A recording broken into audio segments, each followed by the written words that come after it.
Tonight, the independence question. 10 years ago, Scotland had its say. We'll be reflecting and assessing where support is now.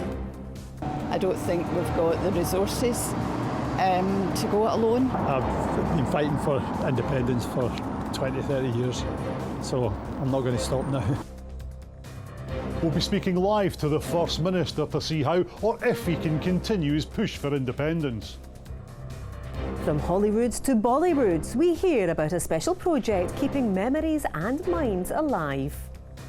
And in sport, Celtic are aiming to get their Champions League campaign off to a winning start when they face Slovan Bratislava at Celtic Park.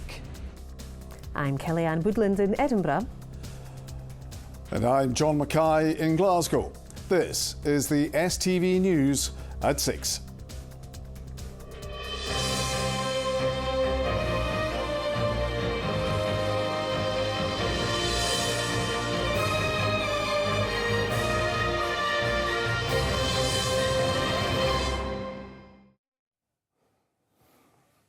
Good evening. It was a moment of Scottish history, the day that Scotland decided its future. 10 years ago today, people across the country flocked to polling stations to have their say on if Scotland should be independent. A decade on, and it's been a time of reflection as well as assessing where the push for independence is now. Our political editor Colin Mackay is at the Scottish Parliament. And Colin, does it feel like a lot has changed in that time? Absolutely, a lot has changed. While Scotland voted to stay in the UK, Scotland has been taken out of the EU through Brexit. We're on our fourth First Minister, our sixth Prime Minister since then. Now, it was billed as a once-in-a-generation opportunity, and the 16 and 17-year-olds who voted in that referendum for the first time have grown up, and new generations of voters have come of age as well. But the polling suggests that in terms of the 55-45 result, maybe not much has changed at all. And for those who campaigned for a yes vote, this remains unresolved business. But for those on the no side, it was settled 10 years ago. Our political correspondent, Ewan Petrie, has been assessing the mood in Scotland today. John Swinney believes Scotland is closer to independence now than it was 10 years ago. Marking the anniversary of the referendum, the SNP leader told supporters there were positives despite the defeat. Even though I was devastated by the result, I'm in no doubt that Scotland's independence referendum has left an overwhelmingly positive legacy on our country, and we, the Scottish National Party, should be incredibly proud that together we made that happen. It was a debate that electrified the electorate. I remember signs being in doors and windows and shops. These students at Holyrood Secondary were too young to vote, but they're part of a new generation keen to have a say. Nowadays, a lot of the public, and especially my year, have been exposed to more political ideologies thanks to social media. So I do think that they'd be incredibly interested in a referendum, especially given that it was the first time that 16-year-olds were allowed to vote. I think it would be a great chance for us to kind of have an impact and a say on our future and how things would go, as we've never really had that before. I am 17, so I'd like to be involved in, potentially shaping my future as well for my country. For some, looking back to 2014 remains painful. More than 57% of voters in Dundee backed independence. I was really gutted actually with the result. I was really devastated. And I'm still wanting independence. I voted for independence, but looking back now, it seems like it's further away now than it's ever been. I think it was a big missed opportunity.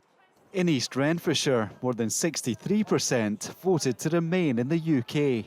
I don't think we've got the resources to go it alone, and it would scare me. Do you think we will see another referendum anytime soon? I hope not. The way things are going, I don't think it's going to happen. Support for independence has had its ups and downs over the past 10 years. It still has strong backing, although there's no sign of another referendum happening anytime soon. The challenge for the wider pro-independence movement is regaining momentum, given the issue has slipped right down the political agenda. While sort of 47-48% of people still supports independence in polling. What polling also tells us is that it's much less of a priority for the public than it was even a few years ago. And of course, parties pay attention to public priorities as much as they pay attention to what the public thinks of an issue. A decade on, the debate over Scotland's future is far from over, with the Constitution continuing to cast a shadow. Ewan Petrie, STV News. Views from voters around Scotland there, but here at Holyrood the party leaders have been giving their take 10 years on from the referendum. Here's what they had to say.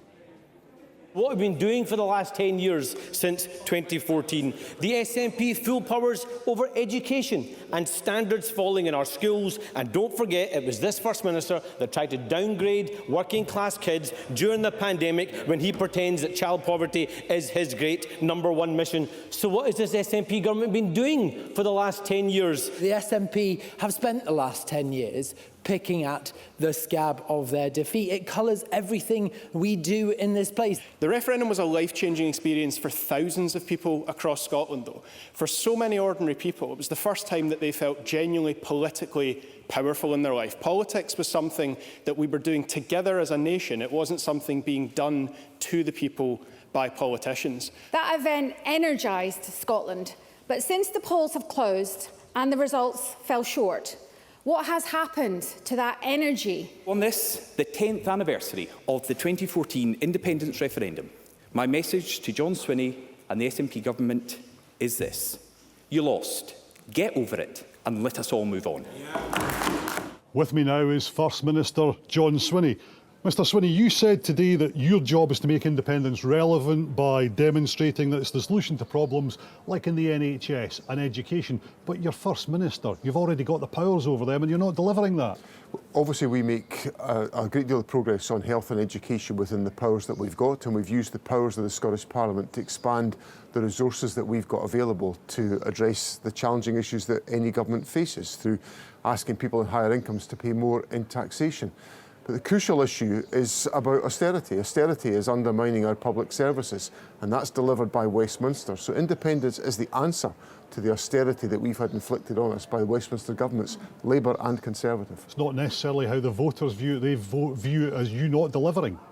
We've got to make sure that we command public confidence about the issues that we take forward. And the Scottish Government, for example, takes big steps to improve education for young people through the expansion of early learning and childcare, or in the health service by delivering investments in our early diagnostic cancer care arrangements to make sure that we strengthen cancer care within Scotland. All these things are things that we can do within our existing powers.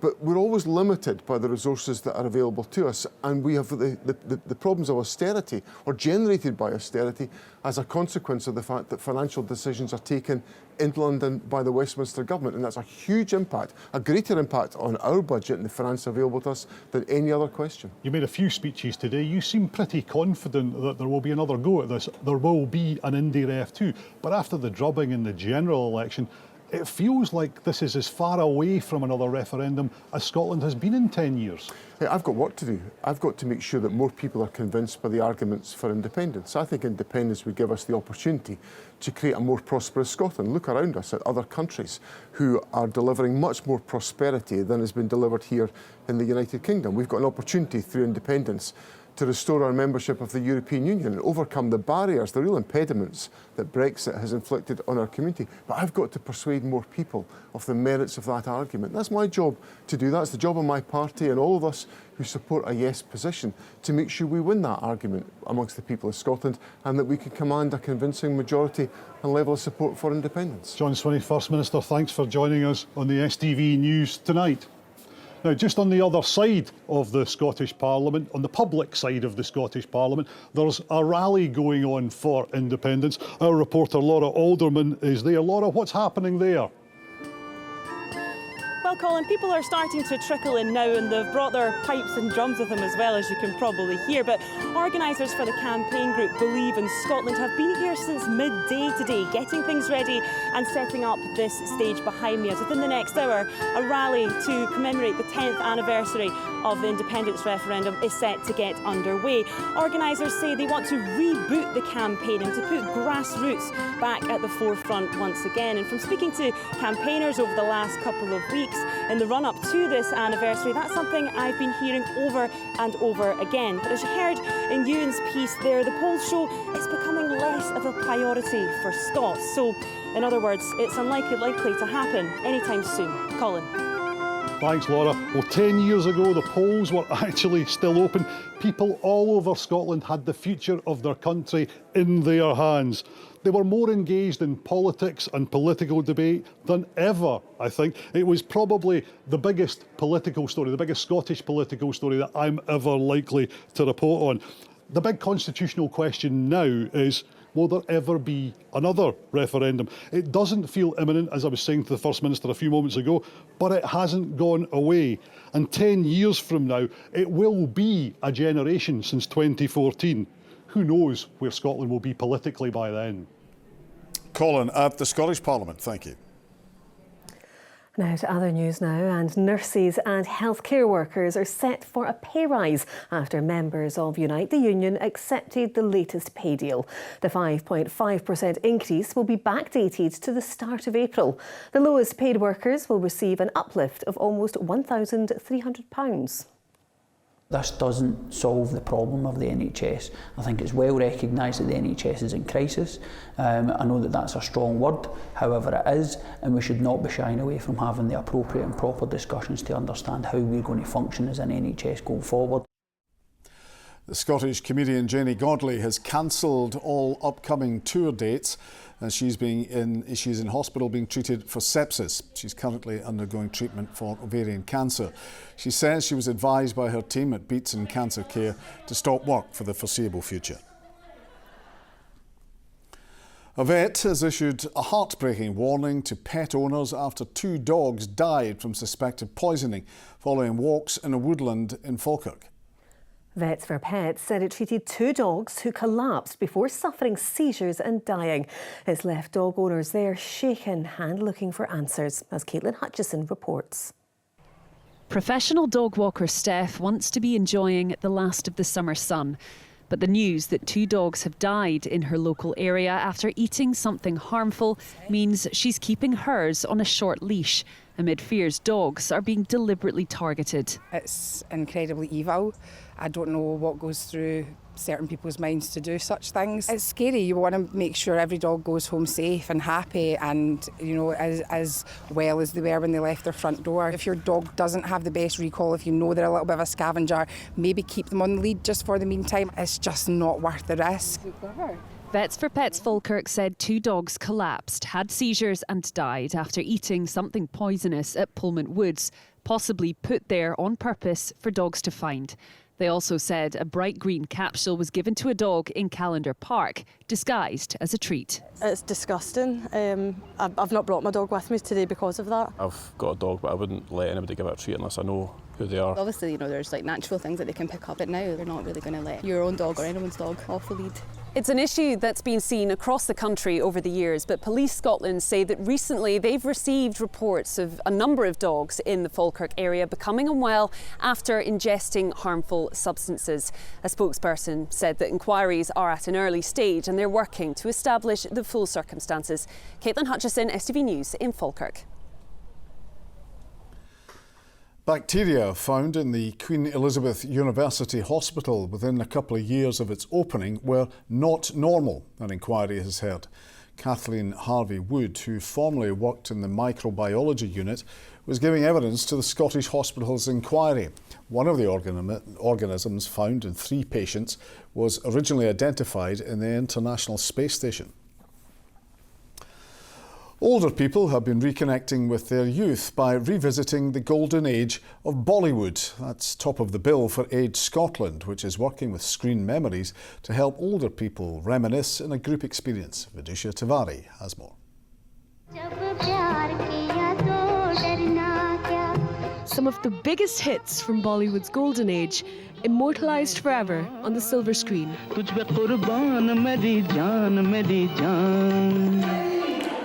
And here, at Bollywood Screen Memories, where this group are calling action on nostalgia. Wonderful experience today. It is so refreshing, bringing back all the memories. I really enjoyed every minute of it. पुराने गाने याद करके ना memory तेज हो गई जिदा ना कई गाने it was in back of your memory तो आज वो सामने जो आए ना तो I feel very happy. I just like feeling like I'm walking on the air, you know. I love Bollywood music. It reminds me of my childhood. While this event was open to everyone, Screen Memories primarily works with people who have dementia. When you play a particular track from a film, they will join in and they'll sing every verse word perfect. And it's very emotional to see that kind of reaction. It's a chance for older folks to get out of the house, socialise over some cake and a cup of tea.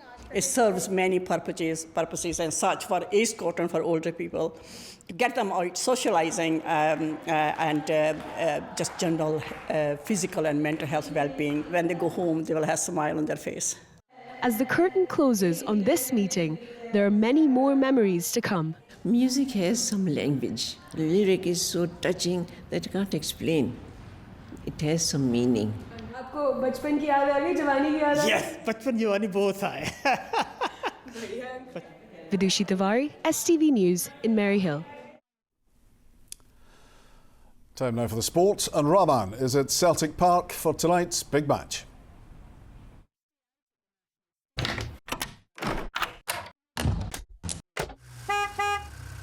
STV Sport, sponsored by the C.R. Smith Autumn Sale.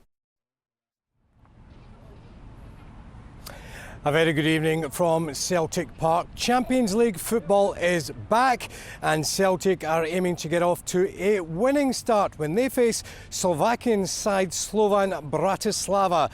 Brendan Rodgers' team are in a rich vein of form. 6 games played domestically, 6 games won, and they've yet to concede a goal in the league. Now they want to make their mark in Europe, and the champions are hoping to do something that they've never done before, that is win their opening game in the Champions League proper. Now, the tournament has a new format, more on that shortly, but first, let's hear from the Celtic camp.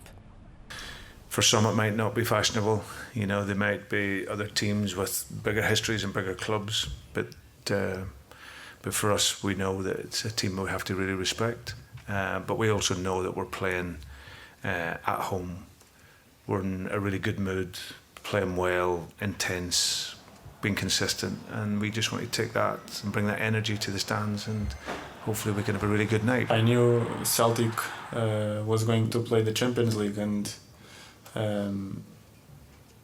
it's good for me to play and to experience these nights. For me, I think it's the best competition in the sport, so I'm very happy that I can play. Well, as I mentioned, the Champions League has a new format. Gone is the group stage, replaced with a league of 32 teams, and Celtic will face the following 8 clubs. They get their campaign underway here tonight. They're then away to last season's runners-up Borussia Dortmund before travelling to Italy to face Atalanta. RB Leipzig and Belgian side Club Brugge then come to Glasgow, with Celtic also facing Dinamo Zagreb, Young Boys of Switzerland, and their final game, and what a final game, is away to Aston Villa.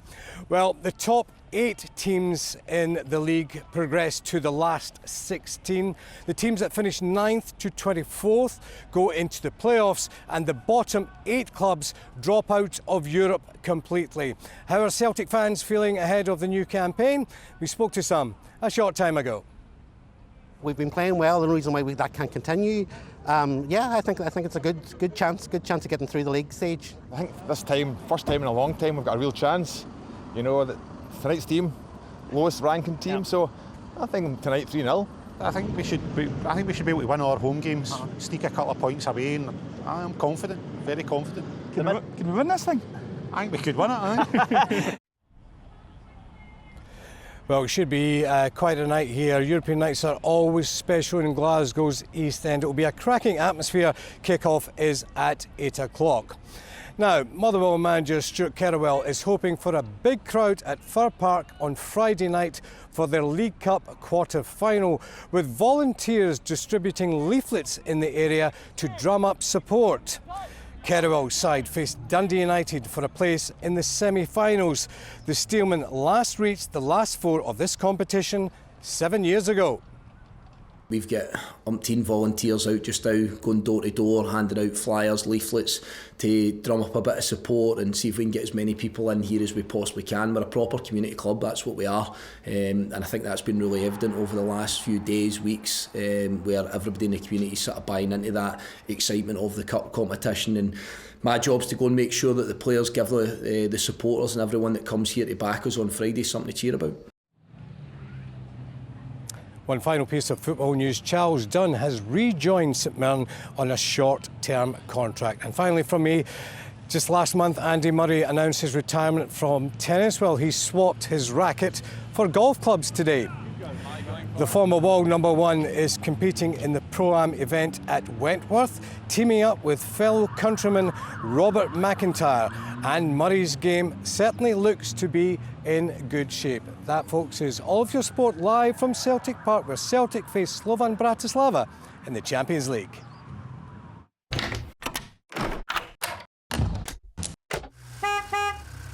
STV Sport, sponsored by the C.R. Smith Autumn Sale. Well, it's been a gorgeous autumn day with lots of sunshine. Hopefully Sean will tell us there's more to come in the forecast. Light winds rolling in from the west. We'll be joined by some very welcomed ice creams. TUI sponsors STV Weather. A very good evening to you. What a stunning day it's been out there today. Wall-to-wall sunshine, temperatures into the low 20s, feeling very much like the depths of summer, just a few days away officially from starting autumn. Now, over the next couple of days, we're going to hang on to an easterly airflow, which means we get the best of the weather in western parts, but we will start to see a lot more cloud coming into central and eastern areas. If you're watching from the likes of Inveraray, Camelford, Oban, Glencoe, here we're going to do particularly well. We're going to hang on to the best of the sunshine over the next couple of days, and the highest temperatures we start seeing more cloud in central parts. For most of us though, blue skies to end of day, some little patches of misty low cloud once again developing later on tonight. Central parts, temperatures about 7 or 8 degrees Celsius, so a chilly night to come.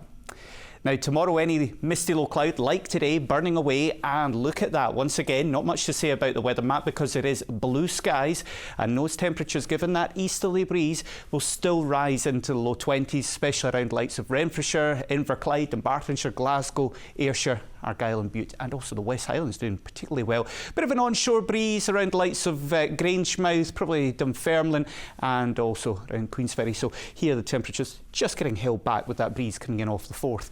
Over the next few days though, cloudier skies for central and eastern parts, possibility of drizzle by Saturday, still best in the far west. Bye-bye. TUI sponsors STV Weather.